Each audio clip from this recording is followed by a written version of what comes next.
Bismillahirrahmanirrahim. Assalamualaikum warahmatullahi wabarakatuh. Sampurasun. Damang kanca.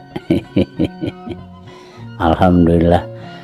Alhamdulillah abadi naungi ieu sareng Kang Kevin masih tiasa nyarengan kanca kanggo ngalajengkeun dongeng anu maneh hanca tangtos nage anu katunda dina wengi kamari kanca.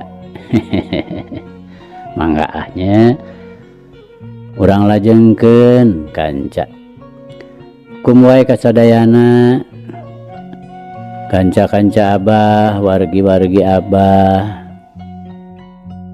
sanusantara sadunya teu diwiji-wiji kum weh pokona mah sok supados teu nyangkolong kana waktos mangga madep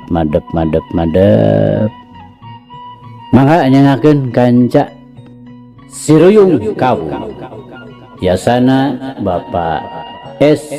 Sukandar.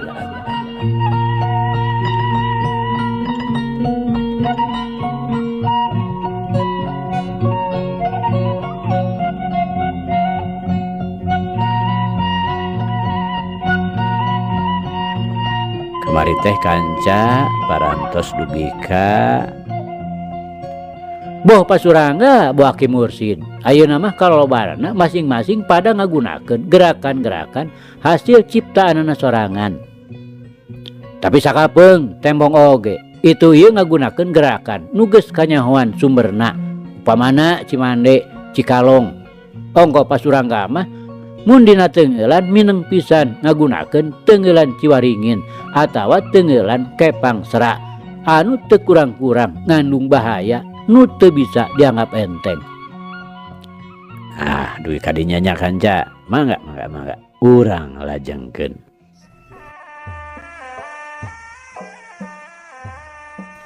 Kanca dangu sadayana waktu Aki Mursid ngalegot kagigir miceun tonjokan Ciwaringin anu rek ngahanca dadana samemeh manehna bisa males narajang pasurangga terus we nyampeuk nutup ruang gerak lawan bari ngasupkeun sikuna pikeun nyatok gado. Tapi Aki Mursid teu ngajadikeun bingung sumawona gugup sakilat manehna ngalepkeun badana bari nyebrutkeun dua ramona pikeun nobros iga burung ku gerakan caladi noktrok.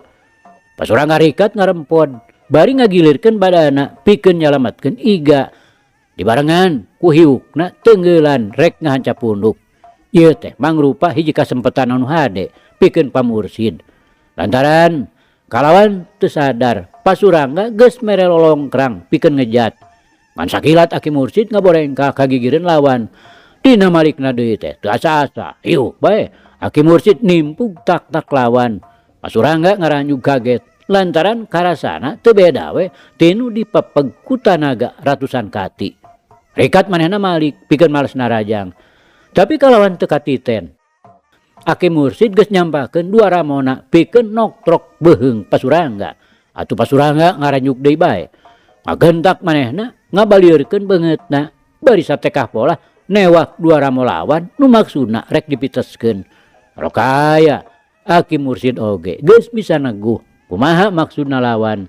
Sakilat ramo-ramona leungit narik pigelang leungeun anu ngajadikeun leungeunna masekon sarta saterusna nyuruntul mangrupa siku nu gejrot ngahanca kana careham. Ngan barang Aki Mursid ngagerakeun leungeun anu kencana pikeun ngagampleng kana careham lawan anu harita keur ngadangheungak kalawan tapi snaker pasurangga ngajaul ka tukang pikeun nyalametkeun dina pikeun nyalametkeun dirina.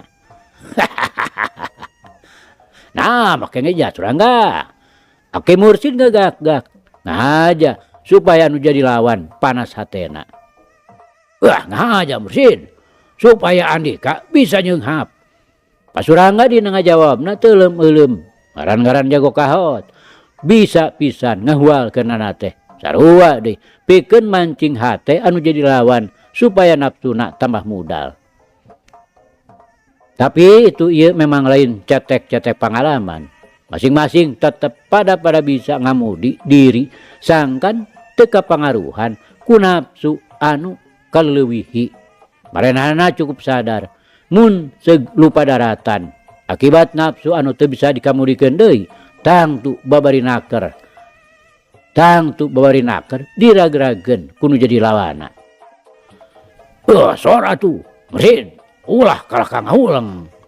Incu Andika geus aya nyaho beureun kumaha kaputusanana. Pasurangga nyarita deui manehna ayeuna sateka polah ngusahakeun pikeun nyentarkeun hate lawana. Kena oge kana mamaras caritaan Pasurangga teh. Aki Mursid ngadadak nyeblak inget kakarna kumaha nasibna ayeuna. Lantaran tadi teh sidik katempona bangun ripuh naker. Ret manehna katepas. Kabireungeuh di antara Ki Madraup, Ki Obing, Widarma geus ngajentul deui milu nyaksian. Cukup. Pikeun Aki Mursid mah jadi totonden yen kaayaan incuna teh teu matak nyalempangkeun. Mikir kadinya manehna marik deui ka Pasurangga beri pok nyarita. Bage Andika Surangga. Kapan kaula mah? Geus tadi mikeun siku kana gado Andika. Pasurangga ayeuna mah keuna memarasna. Emang ayeuna oge masih keneh karasa gadona nyanyangutan. Ku kituna rai we beungeutna tambah asak. Ditahan-tahan oge teu burung we hatena ngaheap. Ade Mursid, tarima yuk. Pasurangga teu talangke deui, ngahiuk beureuupna.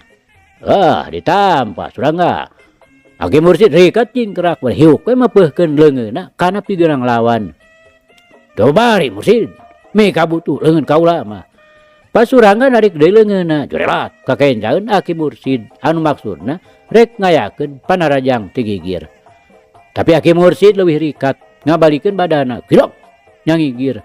Bari ngadengdekeun sirahna lantaran kabireungeuh panimpug lawan geus ngahiuk di lureunana. Kilong kakencaeun Pasurangga bari notogeun jurusna kana kakemplong.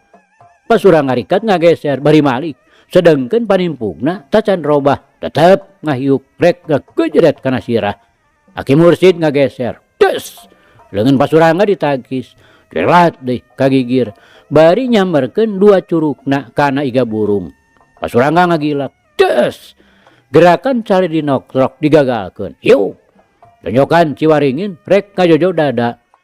Aki Mursid ngolebat bari nakis sarta dibarengan ku jurus Cibagenit dina gerakan jongjolong notog. Ngan kapaksa poos lantaran Pasurangga rikat ngejaul ka tukang. Nu narempokeun teu wudu mani ting rarenghap panon molotot teu ngiceup-ngiceup. Nyaksian nu bitotama bari dibarengan ku ting sareblak gegebegan pada mangpaurkeun. Malah beuki lila mah geus teu tembong jirimna. Ukur ting kolebatna dua kalangkang we bodas anu ting karalayang silih sabet sigana geus teu nincak taneuh bakating ku cepet-cepetna. Sanajan bener harita teh bulan tacan tembong tapi kaayaan langit kacida bengrasna bersih paul dipapaesan ku mangrebu-rebu bentang anu pating karetip anu keur padungdung rebut umur teh bisa oge katiten sanajan ngan ukur mangrupa gerakan-gerakan anu ting belesat teu beda we ti kolebatna haseup. Ongkoh deui boh Aki Mursid boh Pasurangga harita pada ngagunakeun papakean nu sarua bodas. Ongkoh-ongkoh nu bitotama beuki jojo. Ongkoh-ongkoh deui nu nyaraksian kalah ka beuki moho nepi ka saurang oge eueuh nu ngadenge waktu Nini Amah gegeroan di jero imah. Lantaran mireungeuh karna waktu tadi oge hudang manehna luncat kaluar tina janela. Mimitina mah keur waktu karna muka janela Nini Amah teh teu ieuh barang geureuh disangkana mah incuna ngarasa hareudang. Tapi barang katempo karna naek Nini Amah ngarasa kaget. Tacan oge Nini Amah muru kana janela bari gegeroan. Tapi karna ulah borong aliuk nembalan oge henteu anu saterusna ngareles kanu poek. Geus kitu mah Nini Amah ngagentak nyampeurkeun ka tepas anu maksudna rek ngabejaan Aki Mursid. Tapi barang mireungeuh anu jadi salaki keur jojo diadu jeung lawana. Nini Amah teu wani ngagorowok lantaran tangtu matak ngabahayakeun kana kasalamatanna Aki Mursid. Begitu manehna gancang we Noel Widarma supaya nuturkeun ka jero imah. Yang Dharma, tuh tuluh Jahang. Nini amah nyaritana gugup. Naon ini? Widarma nanya sewot. Mireungeuh polahna nini amah gegemeueunaker. Ngaret ka urut diukna karna geus kosong. Tag we tang tu sobatna teh katutuluyan. Sinana kabur tina tuh kana jendela. Nini amah nyaritana bari pegat-pegat. Ku kitu teh amah. Keur mah geus kolot katurug-turug manggih ka reuwas anu pohara. Bogo we matak gempeur kana hatena. Ret Widarma kana jendela. Bener we geus muka. Beregdeg we manehna ka hareup. Maksudna mah rek ngabejaan Aki Mursid. Tapi nya kitu deui teu wani pok. Lantaran ngingetkeun kana pibayaeunana. Rek ngabejaan Kaki Madraup jeung Kaki Obing oge sarua we teu wani. Datang tuh matak ngabarubahkeun ka anu keur padungdung. Geus kitu mah daregdeg we Widarma ka jero deui. Ku ajelang we manehna ngaluncatan jendela. Terus ngabarebet ku kurubutan dinu bala. Bari luak liuk susuganan karena teu kebat lumpatna. Manehna gegeroan, sorana rada dipegeg, tapi karena nemalan. Geus kitu Widarma kebat muru jalan rondaan nu ngabulumbung ka Cihike. Heg di manehna gera-gero. Geus karuhan karena taya nemalan. Brembeng we. Mana lumpat ngabrig mapa jalan nu terusna ka Cihike. Bari terus we teu kendat-kendat rarat reret. Sugan we karena tacan jauh lumpatna. Ngadadak kereng we Widarma eureun lumpatna. Ras manehna inget ka Aki Mursid anu keur padungdung keneh jeung pasurangga. Hatena jadi melang oge. Sok sieun Aki Mursid teu kuat ngayonan anu jadi lawana. Turug-turug ras deui inget ka Ki Jatun. Sok sieun ngalakukeun koroyokan. Bener aya Ki Madraup jeung Ki Obing. Tapi naon hartina lamun dibandingkeun jeung Ki Jatun.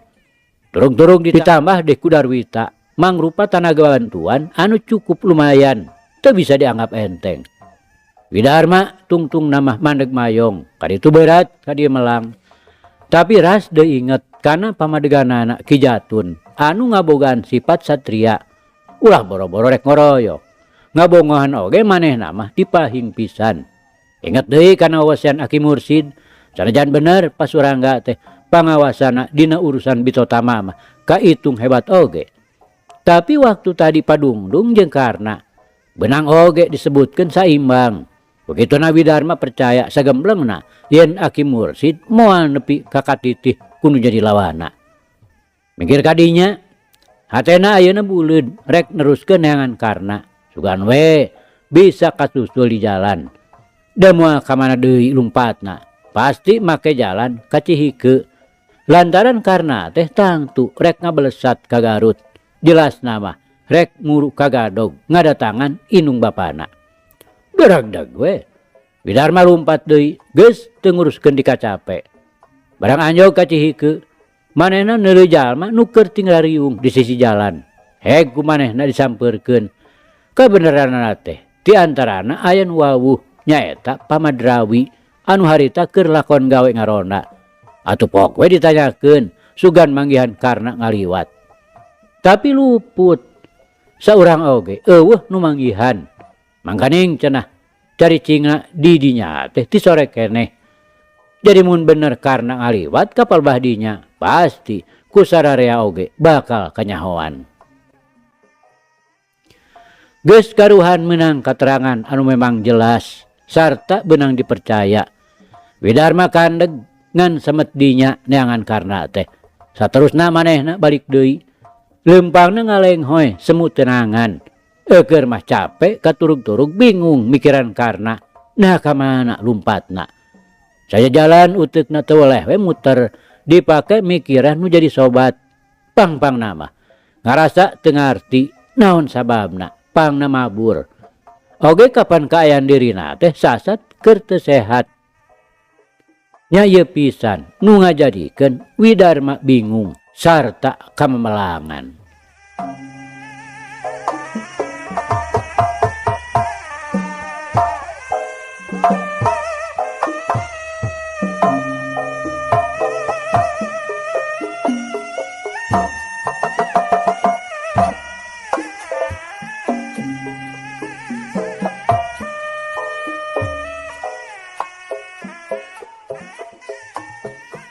Kanca dangu sadayana Aki Mursid anu keur padungdung keneh jeung Pasurangga setik oge teu pisan nyangka yen karna geus ngabelecet timahna sarta manehna teu nitenan yen Widarma geus nyingkah ti buruan pada ngejat ti imah anu maksudna rek nyusul karna. Boh Aki Mursid, boh Pasurangga. Sanyana mah geus pada ngahegak. Napasna nyenen kemis. Tapi mun leukeun mah dititenan, sanajan itu ieu masih keneh nembongkeun gerakan-gerakan anu tetep lingas rancingas. Dina tanaga mah tetela Pasurangga geus loba merosotna. Lain dumeh tanaga Aki Mursid leuwih rosa. Leuwih bedas tibatan nu jadi lawan. Lantaran duanana oge dina patelakna teh beunang disebutkeun henteu gumantung kana tanagana. Tapi estuning ngandalkeun keahlian sarta kakesitan dina enggoning nyusun panarajang atawa dina ngepeskeun serangan lawan. Ngan kaayaan badaniah na Pasurangga memang daya tahana geus jauh ngurangan. Akibat gempuran karena tadi dina gerakan si pecat nyawa. Waktu Pasurangga ngolebat kagigir, bari dibarengan ku gerakan banteng ngagadil. Nu maksudna rek ngahantemkeun si kuna kana iga burung. Anu saterusna bakal meupeuh kana sirah lawan. Aki Mursid ukur ngangsrod bae nyerong enca. Saterusna nguliwedkeun awakna ka tukang. Badan Pasurangga teu beda we ti gerakan lauk emas anu nyumputkeun awakna. Anu awakna nguliwed ka tukangan batu. Sarta teu antaparah deui. Jebrod we. Punuk Pasurangga ditimpug satakerna. Mun nu sejen mah pasti bakal ngarempeyek. Tapi Pasurangga memang kuat. Manehna sanajan bari ngagigeg, ngagentak mundur bari ngaganjalkeun sikuna ka tukang. Teu minge deui ngakeduk kana hulu angen Aki Mursid. Anu sanajan harita Aki Mursid teh geus ngaheat deui rek mino. Manehna jadi ngajereg-jeg ka tukang, bari narik deui leungeunna. Bareng jeung eta, Pasurangga malik bari nyebrutkeun jurus mande kahiji. Beneran pisan keuna kana gado. Samemehna Aki Mursid sadar kana naon-naon nu bakal karandapan. Satuluyna leungeun kenca Pasurangga nu kesitna alah batan kilat.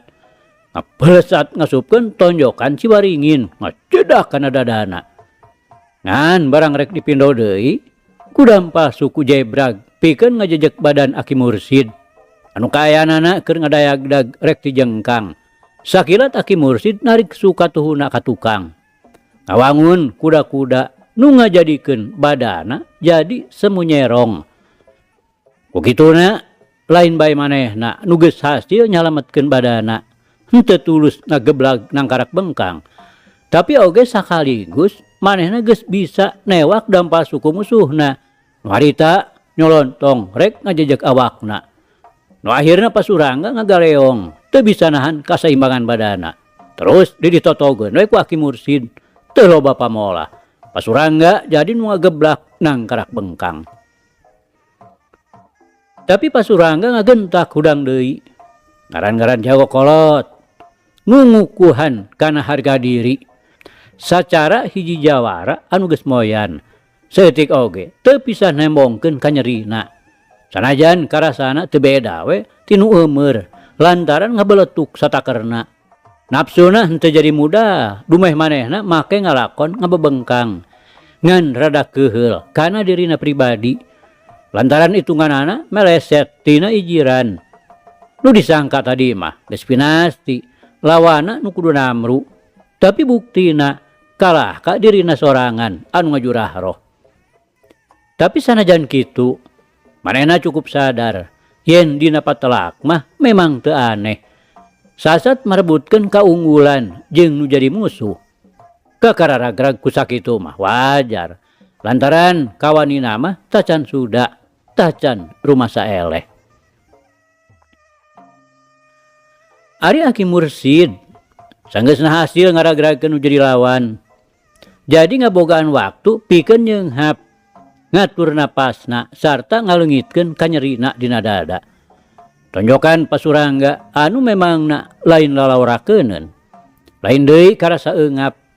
Kanyerina dina gado mah geus teu dipikirkeun sanajan karasana asa nyengsol. Pasurangga anu geus bisa hudang deui. Manehna ngarti yen anu jadi lawana teh sanajan bener geus bisa ngaragragkeun kamanehanana. Tapi teu ngandung harti yen Aki Mursid teh teu bisa leupas tina akibat anu ditimbulkeun ku panarajang-panarajang manehna tadi. Bre, dina gerakan-gerakanana boh dina ngatur napas atawa dina riuk beungeutna. Anu matak Pasurangga teu ngalobakeun dipikir, sabrut we. Manehna ngasupkeun jurus ampuhna anu dituju dada lawan. Ngan orok kaya, Aki Mursid oge memang leuwih ti heula geus bisa neguh gerak lawan anu ngabogaan maksud pikeun neangan kauntungan sawaktu manehna tacan sayaga. Sakilat manehna ngagentak robah nyerong. Tuh, lampah leungeunna ngahantem pigelang lawan, sabrut. Leungeun kencana rek kajojo hulu angeun Pasurangga. Des! Pigelang leungeun manehna ayeuna mah anu kabeunangan. Lantaran Pasurangga rikat ngagunakeun panimpugna. Kilak! Aki Mursid nyangigirkeun badana, jerelat, pindah tempat. Nu maksudna rek nyusun panarajang ti gigir anu diimpleng ke kemplong lawan. Tapi Pasurangga oge cukup surti yen kadudukan badana keur diincar musuh. Ngagentak manehna luncat anu maksudna rek ngajajak tak-tak anu dibarengan ku gerak leungeun anu rek ngababuk hulu. Tapi Aki Mursid leuwih cingeus, lep. Dina gerakan sero nyusup, bari leungeun ngheat rek ngahanca bincurang. Tapi di luar sangkaanana, Pasurangga geus hasil narik dua sukuna kalawan sakilat naker. Maksudna sina merengkel dina kaayan badana nu keur nyirorot. Sakilat manehna mekarkeun deui sukuna anu tumrapna ka Aki Mursid. Kacida mata ngaranjugna. Lantaran manehna harita teh keur anteng we nempokeun badana Pasurangga anu disangkana mah bakal ditutug. Akhir-akhir suku lawan anu sabelah teu kanyahoan deui ngacedak kana tarangna. Tacan ge manehna lelar tina kakagetna. Badan musuhna geus ngalayang deui nyamberkeun leungeunna rek ngahanca beuheung belah gigir. Aki Mursid ngagentak nakis bari ngabalirkeun beungeutna. Satekah pola ngayakeun usaha pikeun nyalametkeun dirina. Tapi akibatna hebat deui bae. Badan Pasurangga ngadadak malik deui bari ngirimkeun tuurna ngapeset dada dibarengan ku ngaheatna tenggelan kepang sera ngahanca sirahna. Nu dina sakali ieu mah Aki Mursid kapaksa daek teu daek kudu narima kana akibatna. Manehna namru teu wasa nyang hareupan gerakan manuk camar dina ulin Karanghawu. Nyaeta hasil ciptaan Pasurangga sorangan keur waktu manehna manggon di Karanghawu Palabuhan Ratu Sukabumi. Kore jahat, Aki Mursid hudang deui. Kakara oge manehna tapak deku rek cengkat. Pasurangga nu hayang geura ngarengsehkeun patelakna. Lantaran lamun dilila-lila mah bisa jadi manehna nu bakal asor. Kanyeri dina dadana. Beuki lila beuki karasa. Akibat tadi galungan jeung karna. Kalawan teu panjang mikir deui. Manehna ngacorelat ka gigireun musuhna anu maksudna rek najong careham. Bisi bae musuhna ngagerakeun leungeun pikeun ewak dampal suku atawa nakis. Dua leungeun manehna geus ngangkang sabage cadangan. Tapi ijiran Pasurangga meleset deui bae. Aki Mursid teu bisa nakis atawa newak dampal suku nu jadi musuhna anu keur ngaheat rek ngajejek.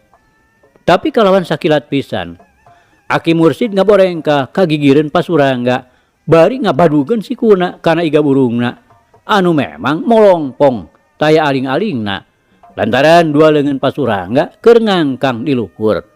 Atuh teu tempo deui arek geduk ari badan Pasurangga jadi nyangeyeng sarta ngajeregjeg arek labuh lantaran suku keur napak sabelah. Di dieu bisa kaukur yen gerakan Aki Mursid lebih cepat mun dibandingkeun jeung nu jadi lawana. Dina kaayaan badana Pasurangga dengdek keneh, badan Aki Mursid sagilek malih gerelat. Dua leungeunna patutur-tutur ngajojo badan Pasurangga anu keur kosong deui bae. Lantaran dua leungeunna keur dipake nahan kasaimbangan badana nu keur oleng rek labuh. Atuh teu anta parah deui. Tuh leungeun kencana dina gerakan jongjolong notog ngahanca dada. Ceres. Dua ramok leungeun katuhu Aki Mursid dina gerakan caladi noktrok ngahantem kana beuheung. Sanajan kuat, sanajan tangguh, paribasa salilana punjul inga papak. Akhirna Pasurangga teu burung namru. Getih nyebrot tina sungut akibat timpugan anu ngahanca dadana. Ngan alusna teh tatu dina beuheungna teu sakumaparnana. Lantaran Aki Mursid dina ngagunakeun henteu sapinuh tanaga masih keneh dipikirkeun piakibateunana. Geus karuhan Pasurangga teu usik deui. Aki Mursid ngagentak nyampeurkeun, heg Pasurangga teh dihudangkeun cenah diuk. Tetela masih keneh inget. Ngan kusabab manehna ngarandapan gempuran lawan anu memang kacida hebatna. Sigana teh geus moal bisa menyat deui. Red Aki Mursid katepas. Nu tembong ngan Ki Madraup jeung Ki Obing teu jauh tina golodog. Heg manehna mere isarah supaya dipangnyokotkeun cai. Nu diisarahan Surti. Kojengkang Ki Madraup ka jero. Dina ngurunyungna deui kaluar geus mawa cai enteh dina cangkir seng. Langsung manehna nyampeurkeun ka Aki Mursid, "Song, cai teh dibikeun." Leut heula Pasurangga. Aki Mursid bari ngantalkeun cangkir cai enteh karena palebah biwirna Pasurangga. Teu kudu dititah ngadua kalian. Leguk bae. Pasurangga nginum bangun moho naker. Da eta we cai sacangkir teh mani beak.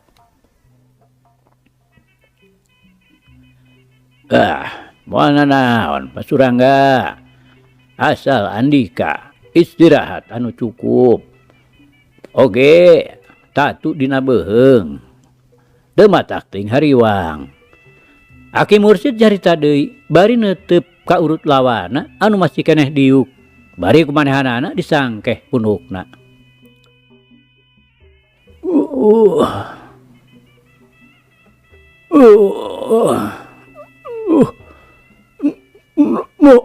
Nuhun Pak Mursid.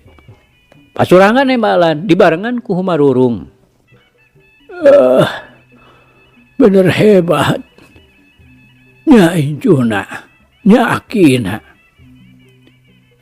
Kiat ngadeg Pasurangga. Aki Mursid teu nolih kana pamuji.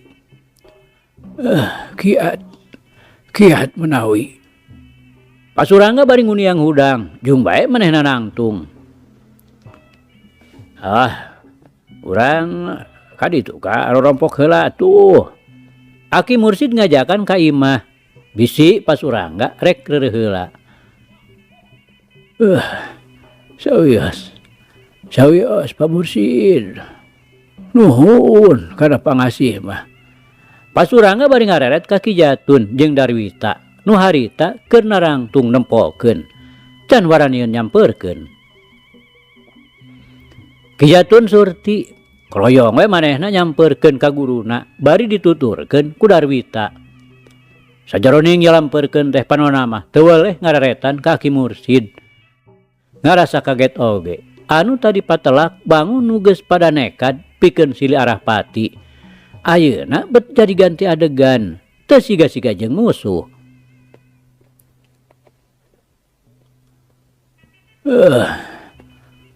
Urang balik we Ki Jatun.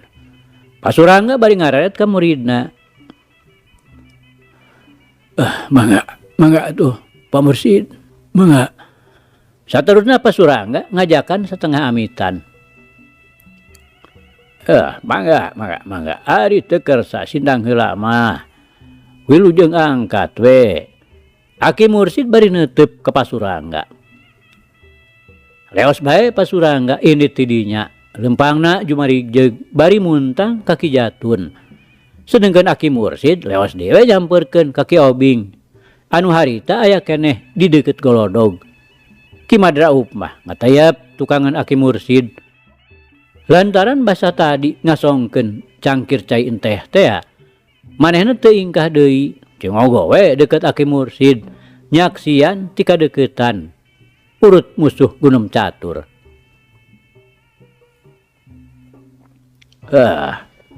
Mana ari Dharma Ki Obing? Aki Mursid nanyakeun Widarma. Ari kakarna mah teu nanyakeun, da pasti aya di jero imah.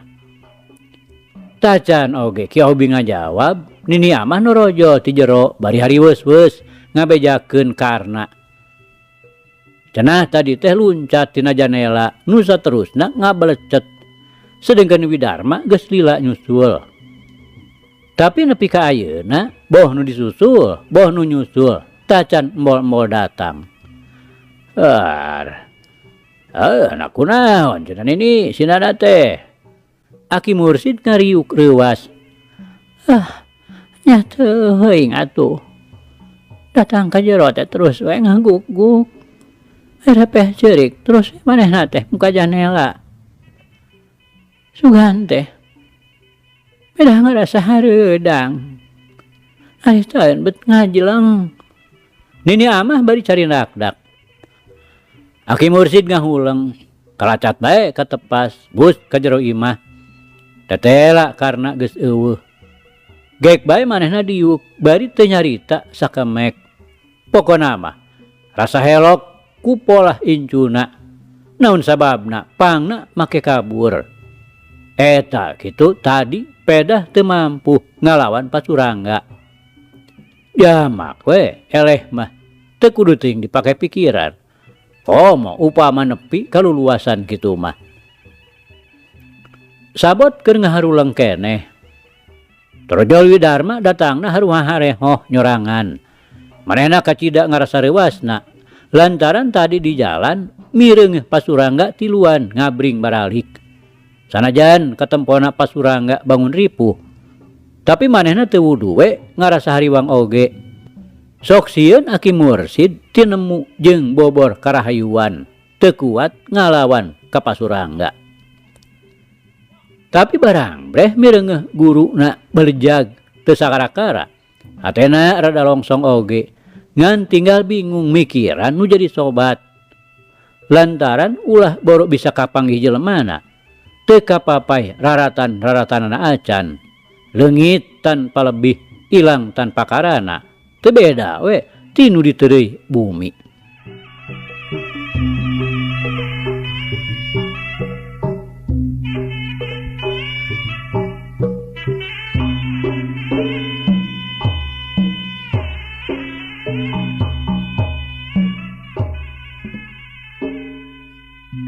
Ganca dangu Aki Mursid saimah-imah atuh teu kira-kira ngajenghokna. Barang mireungeuh Widarma tetela balik lengoh. Gancang we Aki Mursid nanyakeun kumaha hasilna. Sanajan bari dareuda. Paralak bae manehna ngadongengkeun lalampahan tadi sajeroning nyusul sarta neangan karna. Malah nepi ka cihikeun pisan. Ngan bae luput karena taya beja-bejana acan. Malah dicihikeun kungsi papanggih jeung pamadrawi. Tapi nya kitu deui. Waktu ditanyakeun teh teu nyahoeun. Taya nu ngaliwat saurang-urang acan pokna teh. Namun bener karena ngaliwat ka cihikeun mah piraku make teu katempo. Lantaran manehna sabatur-batur ti sore keneh oge ngagarulung di sisi jalan. Ngadenge keterangan Widarma kitu, hak teh karasana metak eungap kana angen. Aki Mursid teu nyarita naon-naon. Iwal Cipanona jadi ngagarenang pinuh Cimata. Anu satuluyna ting barebei ngabasihan kulit beungeut anu geus karijut peot dimangsa ku kakolotan. Sanajan bibirna rapet teu ngaluarkeun ucap sakecap. Tapi ari hatena mah Aki Mursid teh teu eureun-eureun jumerit nyambat-nyambat nu jadi incu. Karena ujang kunaon atuh lu teh nah dumeh rasa era peda hidup teu bisa ngelehkeun nu jadi musuh atawa memang hidup teh ngarasa keheul ka Aki dumeh Aki nurunkeun ilmu penemu teh nyata teu mampu dipake ngalawan pasurangga. Jalu ulah boga pikiran kitu. Kadarnana ngalakon eleh teu naon jalu. Sing inget kana patokan. Manusia mah moal bisa unggul saneng-nengna. Sanajan boga ilmu panemu nu sakumaha luhurna oge. Pasti bakal aya nu mapakan deui. Nana anggur mah geura balik ujang. Ulah kamalinaan nganteur hate. Ngagugu nafsu nu kurang puas. Omat nana geura balik. Sing inget ka Aki ka Nini. Nuhun Gusti. Mugi-mugi hate pun incu teh dipengkolkeun. Mugi disadrahkeun hatena sina babalik pikir. Mugi dielingkeun Gusti tina kakaliruanana.